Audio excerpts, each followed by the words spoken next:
अक्सर हम लोग ब्याह शादी में जाते हैं या कई बार रेस्टोरेंट में जाते हैं तो देखते हैं कि जो चिप्स हैं वो काले पीले से बहुत डार्क कलर के, और फ्रेंच फ्राइज़ कई बार आप देखेंगे किसी पैलेस में, किसी शादी में, तो वो आपको लग ही नहीं रही कि ये फ्रेंच फ्राई है। ऐसे खड़ी करेंगे तो गिर जाती है, कलर इतना होगा अजीब सा कि आपका खाने को दिल नहीं करेगा। उस समय परेशानी होती है कि यार इसमें प्रॉब्लम क्या है। जबकि आप मैकडॉनल्ड्स में जाएंगे तो शानदार आपको गोल्डन कलर की पूरे सोने के रंग जैसी फ्रेंच फ्राइज़ मिलती हैं, खाने को दिल करता है। चिप्स अच्छी कंपनी का लेंगे तो चिप्स बहुत शानदार रहते हैं, बिल्कुल क्रिस्पी कड़क। तो क्या है कि जब हम लोग किसी रेस्टोरेंट में जाते हैं या खुद घर में बनाने की कोशिश करती हैं लेडीज़, तो वो बात नहीं बनती, वो मज़ा नहीं आता। दोस्तों, आज हम ये सारी बात जानेंगे और घर में ही सोने जैसे फ्रेंच फ्राइज़ और चिप्स बना सकेंगे। मैं हूं सुखविंदर सिंह CPRI के जलंधर स्टेशन से, और आज ये जो वीडियो है ये बहुत ख़ास होने वाली है। घर में जो लेडीज़ घर में बच्चों के लिए चिप्स फ्रेंच फ्राइज़ बनाती हैं, जो रेस्टोरेंट वाले हमारे भाई लोग हैं, या वो लोग जो छोटी इंडस्ट्री लगाना चाहते हैं, जो छोटा प्रोसेसिंग यूनिट लगाना चाहते हैं, इसके लिए जो बेसिक इन्फॉर्मेशन है, बेसिक जानकारी आज हम जानेंगे हमारे बहुत ही प्रिय साइंटिस्ट डॉक्टर अरविंद जायसवाल जी, जो कि CPRI में फूड टेक्नोलॉजिस्ट हैं। जो भी आप हमारी वीडियोस देखते हैं अक्सर उनमें कहीं ना कहीं डॉक्टर साहब का योगदान होता है किसी न किसी रूप में।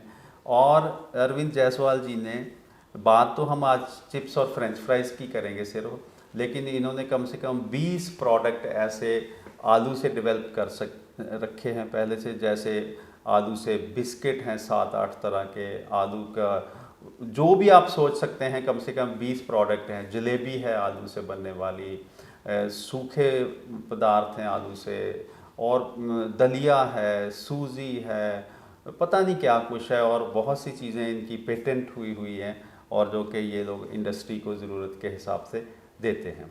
लेकिन आज हम लोग, क्योंकि आम घरों में बहुत ज़्यादा जो चिप्स की और फ्रेंच फ्राइज़ की ही खपत होती है उसकी बात करेंगे। डॉक्टर साहब, जब भी घरों में क्या लोग क्या सोचते हैं कि भाई बच्चों ने कहा जी हमें चिप्स चाहिए, फ्रेंच फ्राइज़ चाहिए, तो माँ क्या करती है, कोई भी आलू हाथ में आता है उसके वो चिप्स बना के वो तल लेते हैं, और बच्चे कहते हैं जी हमें तो मज़ा नहीं आया हमें तो दुकान वाले चाहिए। फ्रेंच फ्राइज़ बनाते हैं तो वो सौगी सी होंगी, ऐसे ढीली ढीली सी फ्रेंच फ्राइज़। तो वन बाय वन बात करते हैं। सबसे पहले ये बताइए कि चिप्स क्या किसी भी आलू से बना सकते हैं या चिप्स के लिए कोई ख़ास तरह का आलू चाहिए? जी डॉक्टर साहब, देखिए ऐसा होता है कि चिप्स और फ्राइज़ जो है ये हमारे इंडस्ट्रियल प्रोडक्ट हैं, और इनके लिए जो है अलग अलग वैरायटी भी यूज़ की जाती है।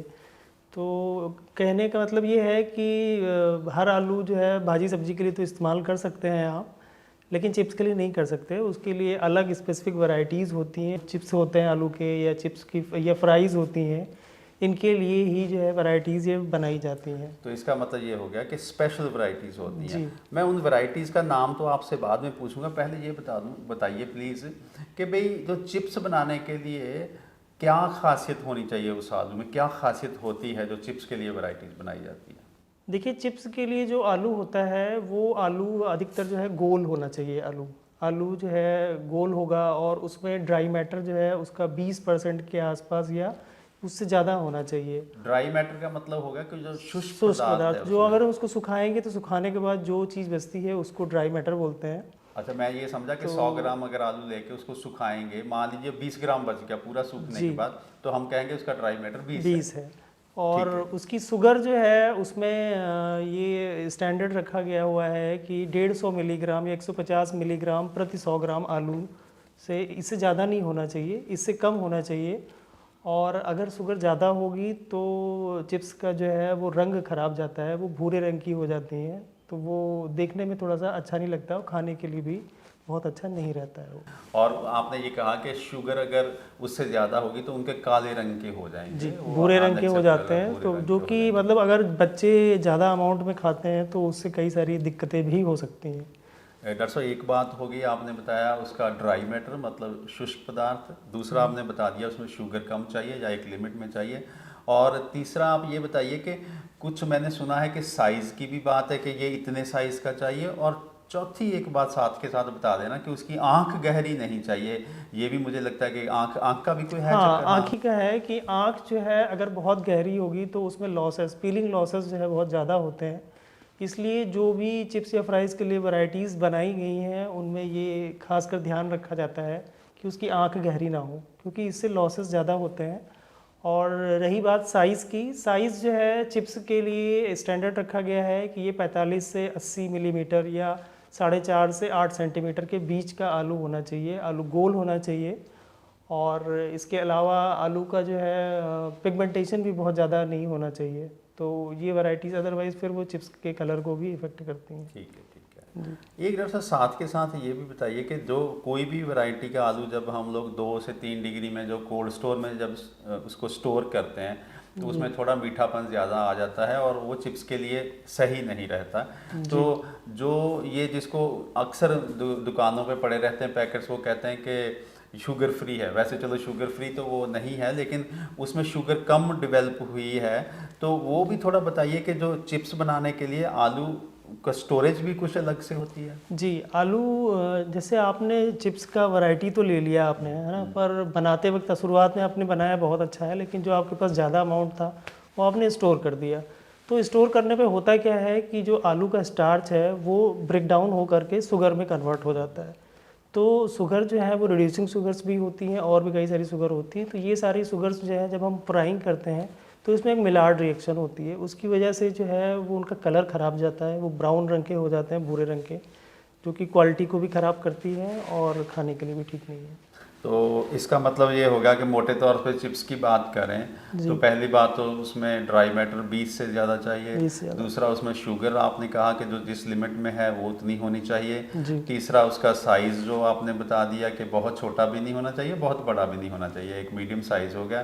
चौथा आँख है जो उसकी आइज़ है वो बहुत ज़्यादा डीप नहीं होनी चाहिए। और पाँचवा आपने कहा कि अगर लंबे समय तक उसको स्टोर करना है तो वो 9-10 डिग्री वाले हाँ, जो प्रोसेसिंग का आलू है वो जनरली जो है हम 10 से 12 डिग्री पे स्टोर करते हैं। इसके अलावा उसमें केमिकल भी पड़ता है जो कि स्प्राउटिंग को रोकता है। उसके मतलब फुटाव को रोकता जी है। जी, उसमें जो है फुटाव को रोकता है।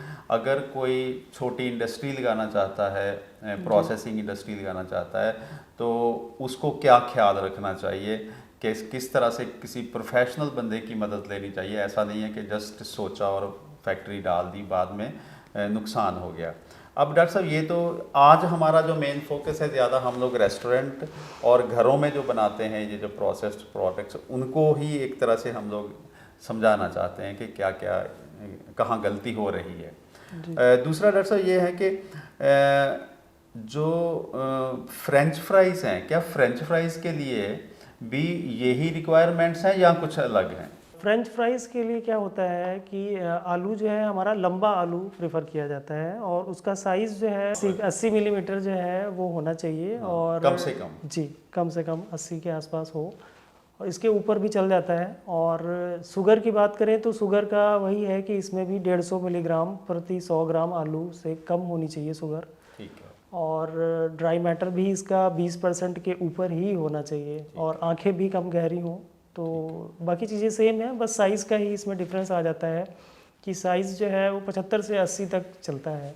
इससे नीचे का जो है प्रेफर नहीं करते हैं, क्योंकि फ्राइज़ का साइज़ अगर छोटा होता है तो जो उसको खाते हैं उनको भी थोड़ा सा लगता है अगर वो पैसे दे करके, कस्टमर की प्रेफरेंस नहीं है, क्योंकि उनको छोटी फ्राइज़ नहीं पसंद है और बड़ी फ्राइज़ जो है वो देखने में भी अच्छी लगती हैं, उसके पैसे भी अच्छे मिलते हैं, तो इसलिए बड़ा आलू प्रेफर करते हैं। तो इस तरह से दोस्तों हमने ये सीखा कि चिप्स के लिए अलग आलू चाहिए, फ्रेंच फ्राइज़ के लिए अलग चाहिए। अब डॉक्टर साहब कुछ ना जो वैरायटीज़ हैं, जो CPRI की वैरायटीज़ चाहे हों, चाहे जो प्राइवेट की वैरायटीज़ जो चल रही हैं, कौन सी जो प्रोसेसिंग के लिए वैरायटीज़ चल रही हैं, पहले चिप्स के लिए बताइए, साथ के साथ बाद में फिर फ्रेंच फ्राइज़ के लिए भी बताइए।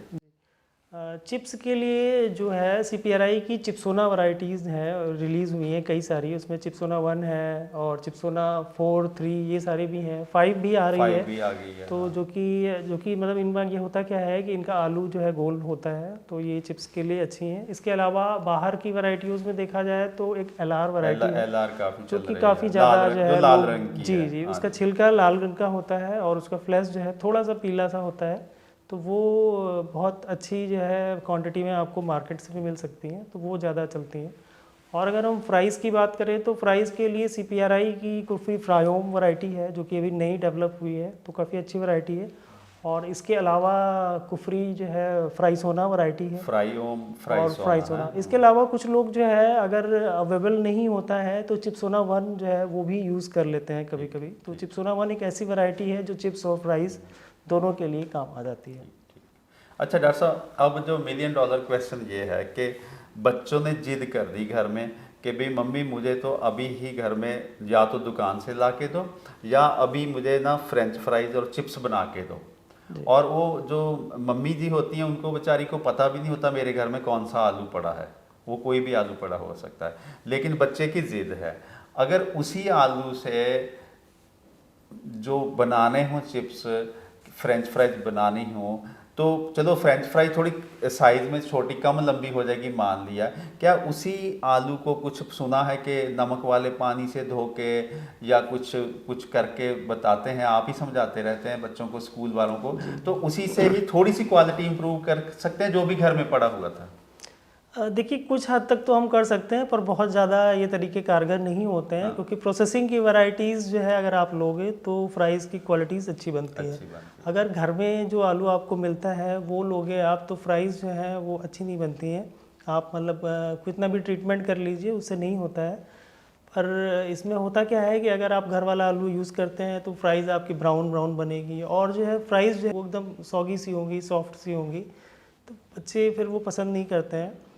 तो इसके लिए यही सही रहता है कि आप प्रोसेसिंग वैरायटी लें। प्राइस के लिए सिंपली जो है बाहर जो प्रोसेसिंग वैरायटी है वही सबसे सही काम करती हैं। ठीक ठीक है। और सर ये बताइए कि ये जो इसमें जो नमक डालना है या कोई मसाला डालना, इसके ऊपर तो कोई गाइडलाइंस नहीं है, वो तो अपनी चॉइस हाँ, के वो अपनी मुताबिक स्वाद के हिसाब से डाल सकते हैं। अच्छा एक और बताइए कि जब हमने मान लिए चिप्स काट लिए और जब फ्रेंच फ्राइज का भी कटर में काट ली, तो ब्लांचिंग क्या चीज़ होती है? कुछ लोग कहते हैं ब्लांचिंग करो। जी, ब्लांचिंग जो है वो फ्राइज़ के लिए की जाती है, चिप्स के लिए जनरली नहीं करते हैं। तो ब्लांचिंग में होता क्या है कि ब्लांचिंग करने से जो है उसका टेक्सचर वो सॉफ्ट हो जाता है और जब हम उसको 180 डिग्री पे हम जो है फ्राइज़ को पहले क्या करते हैं ब्लांच किया, ब्लांच करने के बाद अच्छा ब्लांच करना कैसे पहले? ब्लांच करने के लिए हम फ्राइज़ को क्या करते हैं कि उबलते हुए पानी में 2 या 3 मिनट के लिए डाल करके उसको निकाल लेते हैं और ठंडे पानी में डिप कर देते हैं। तो एकदम ठंडे पानी में हाँ जी, उसी वक्त निकाल के, क्योंकि ओवर कुकिंग नहीं करनी, ज़्यादा आप रखोगे तो वो आलू इतना गल जाएगा कि वो फ्राइंग के लायक या फ्राइज़ के लायक नहीं रहेगा। तो उसको फिर ठंडा करते हैं पानी में और निकाल के फिर उसका सरफेस का पानी जो है वो सुखा लेते हैं किसी कपड़े से या जो साफ़ कपड़ा हो गया या टिश्यू पेपर से। और उसके बाद जो है फिर हम इसको फ्राइंग के लिए रखते हैं और फ्राइंग में 180 डिग्री पे फ्राई करते हैं। तो घरों में तो आप ये है कि 5 या 6 मिनट के लिए फ्राई कर लो। और इंडस्ट्री में जो बनती है वो क्या करते हैं कि वो 180 पे इनिशियली 2 या 3 मिनट के लिए फ्राई करने के बाद फिर इसको फ्रोजन कर देते हैं। अच्छा, तो ये स्टेप जो है पार फ्राइंग बोलते हैं इसको। और इसके बाद जब हम घर पे लेके आते हैं बाज़ार से तो उसको दोबारा फ्राई करते हैं, तो वो डबल फ्राई होती है। तो अगर बच्चों की बात करें तो उनके लिए अच्छा यही रहता है कि आप घर में बना लो और वो फ्राइज़ जो है आपकी सिंगल फ्राई होंगी तो उसमें ऑयल भी थोड़ा सा कम जाता है। और ऑयल जो है, अगर हम ऑयल की भी बात करें कि ऑयल जो है घर में लोग ये पूछते हैं कि कौन सा ऑयल यूज़ करें, तो घर में बनाने के लिए तो आप कोई भी ऑयल यूज़ कर सकते हैं। घर में जो भी रिफाइंड ऑयल हो वो भी आप यूज़ कर सकते हो। बाकी इंडस्ट्री के लिए मुझे लगता है कि ये वीडियो बहुत बड़ी हो जाएगी अगर हम इंडस्ट्री की बात करें। सर इंडस्ट्री के लिए मैं सोच रहा हूँ कि हम लोग प्रोसेसिंग से रिलेटेड 2 वीडियो और बनाएंगे। एक तो ये है कि ये जो फ्रेंच फ्राइज और चिप्स में अगर पहली बात तो खाने के लिए कितने के हेल्दी हैं और अगर इनमें से भी बेटर कौन सा है खाने के लिए, एक तो ये बात करेंगे। और दूसरा हम लोग इंडस्ट्री, छोटी इंडस्ट्री के लिए जिनके पास नॉलेज की बहुत कमी होती है लेकिन जोशो खरोश बहुत होता है, उनके लिए भी कुछ ना कुछ आपसे सीखेंगे कि किस तरह से वो इंडस्ट्री अगर शुरू करनी है तो किन बातों का ख्याल रखना है। और आज के लिए मेरा ख्याल इतना काफ़ी है, आपने बता दिया कि चिप्स के लिए कौन सा आलू चाहिए, फ्रेंच फ्राइज़ के लिए कौन सा आलू चाहिए, कौन सा ऑयल चाहिए, और किस तरह से आप घर में ही बच्चों को ताज़ा, शानदार और गोल्डन कलर के, जो बच्चों को बहुत लुभाते हैं, उनके कैसे फ्रेंच फ्राइज़ और चिप्स बनाने हैं। आपका डॉक्टर साहब बहुत बहुत शुक्रिया, और हम आपको फिर दोबारा इसी चैनल पे लाते रहेंगे। धन्यवाद।